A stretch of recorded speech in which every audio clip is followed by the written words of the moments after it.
Au cours de la nuit du vendredi 19 au samedi 20 mai, le corps sans vie d'Harry Boulogne a été découvert à son domicile, situé dans le 15e arrondissement de Paris.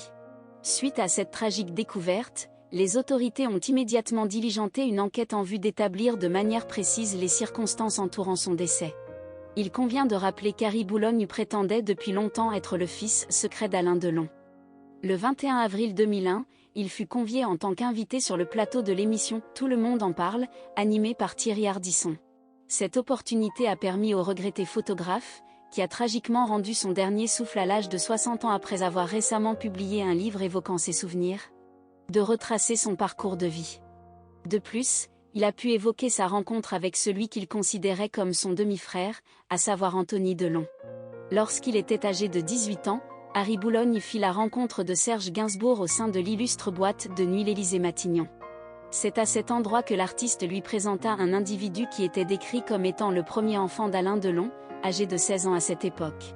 Après avoir quitté l'établissement, les deux jeunes hommes s'installèrent sur un banc et échangèrent quelques mots.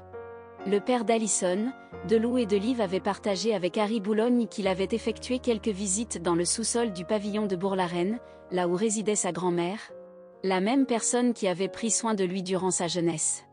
Ces visites avaient eu lieu pendant que son supposé demi-frère était en pension à Montfort-l'Amaury. Comme l'a expliqué Thierry Ardisson, le fils de Nathalie Delon avait raconté qu'il empruntait voiture bleue à pédales, même s'il ne savait pas avec certitude à qui ce jouet appartenait. Quant à Harry Boulogne, il avait spécifié qu'on avait persuadé Anthony Delon que sa présence était attribuable au fils du charcutier, dans le but de dissimuler sa propre existence.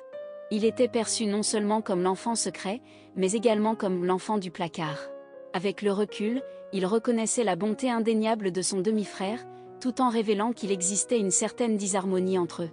C'était un courant qui ne parvenait pas à s'établir, il faisait son entrée dans toutes les boîtes de nuit, des bouteilles étaient réservées à son nom. Il agitait le doigt avec arrogance.